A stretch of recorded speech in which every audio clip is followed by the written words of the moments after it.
안녕하세요. 30분 상담으로 친절하게 정확한 솔루션을 제공하는 법률주치 박순배 변호사입니다. 변호사님, 임대인이 임대 기간이 만료되면 나가라고 하네요. 임대인 말대로 나가야 하나요? 어제 저희 정금에 다음과 같은 문제로 임차인 분께서 상담하러 오셨어요. 임차인은 고양시 설문동에 보증금 1억 원, 월세 800만 원으로 하는 임대차 계약을 체결하고 고깃집을 운영하는 분이셨어요. 그런데 내년 1월에 임대차 계약이 만료되는 상황에서 임대인이 더 이상 계약을 진행하지 않겠다는 계약갱신 거절 통지를 변호사를 통해서 보냈습니다. 이렇게 되면 다음 임차인에게 권리금도 못 받게 되는 거죠. 상가 임차인이 알아야 할 기본적인 법률 상식에는 크게 세 가지가 있는데요. 계약갱신 청구권, 차임진강 청구권, 권리금 회수기회 보장, 이렇게 세 가지를 꼭 기억하셔야 합니다.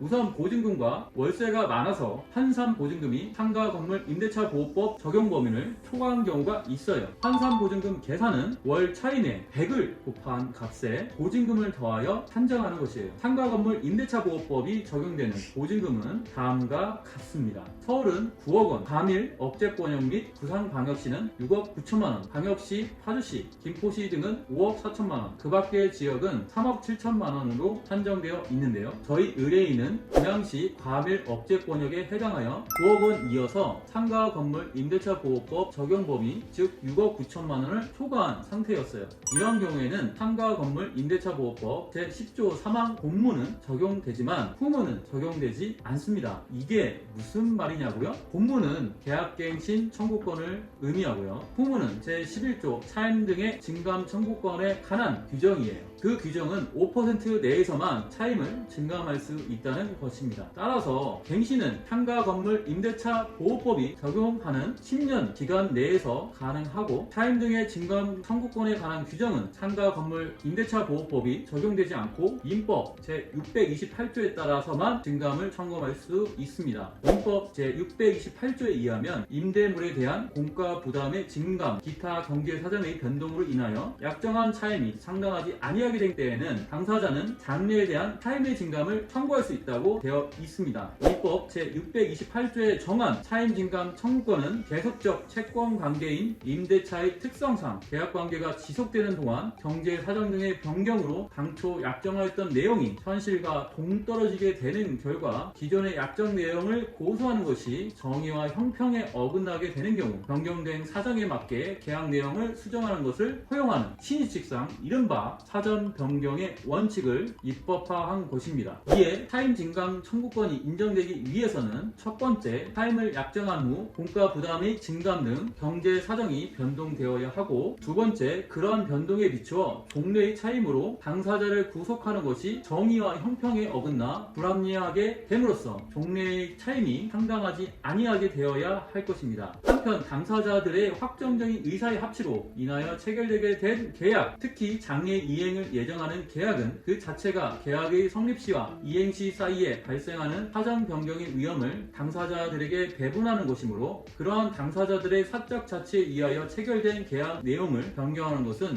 예외적인 경우로 한정되어야 할 필요가 있다는 점과 사정 변경의 원칙을 입법화한 위 규정의 입법 취지에 비추어 위와 같은 경제 사정의 변동은 차임 약정 당시 당사자들이 예견할 수 없었던 것이어야 할 것이다 라고 규정되어 있습니다. 이 사건에 비추어 보면 의뢰인은 계약갱신 청구권을 행사할 수 있고, 현재까지 3년간 임차 목적물을 사용하였기에 앞으로도 7년간 계약갱신 청구권을 행사할 수 있을 것으로 보였습니다.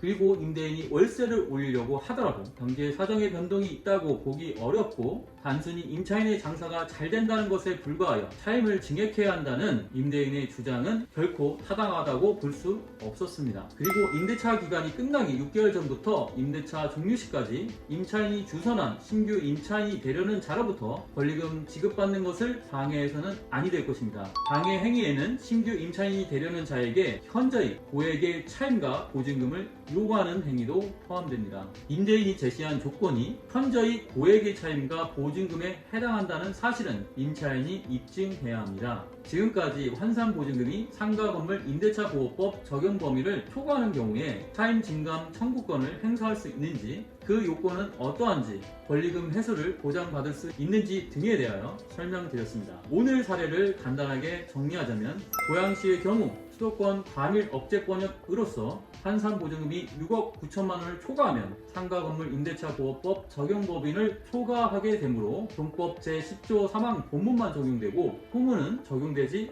않으며 민법 제628조에 따라 차임 증감 청구권을 행사하여야 합니다. 그 조건은 첫 번째로 차임을 약정한 후 공가 부담의 증감 등 경제 사정이 변동되어야 하고, 두 번째로 그러한 변동에 비추어 종래의 차임으로 당사자를 구속하는 것이 정의와 형평에 어긋나 불합리하게 됨으로써 종래의 차임이 상당하지 아니하게 되어야 할 것입니다. 그리고 만약 계약기간이 끝나기 6개월 전부터 종료될 때까지 신규 임차인이 되려는 자에게 권리금을 받을 수 있으며, 만약 임대인이 현재의 고액의 차임과 보증금을 요구하여 그 권리금 양도 양수 계약이 파기되는 경우에는 권리금 회수 방해 행위가 되어 임차인은 임대인에게 손해배상 청구를 할 수 있습니다. 오늘 임차인분들께서 해야 할 일은 임대인과 차임 증감 문제로 고민을 겪고 있는 임차인 분들께서는 자신의 임대차 계약이 상가 건물 임대차 보호법 적용 범위에 포함되는지 아니면 초과되는지를 확인하셔야 합니다. 상가 건물 임대차 보호법 적용 범위에 포함된다면 차임 증감은 5% 안에서만 증감할 수 있고, 그렇지 않다면 민법 제628조에 따른 요건에 따라 차임 증감이 이루어지기 때문에 경제 사정이 변동되었는지를 살펴보아야 이에 적절히 대응할 수 있습니다. 지금까지 30분 상담으로 친절하게 정확한 솔루션을 제공하는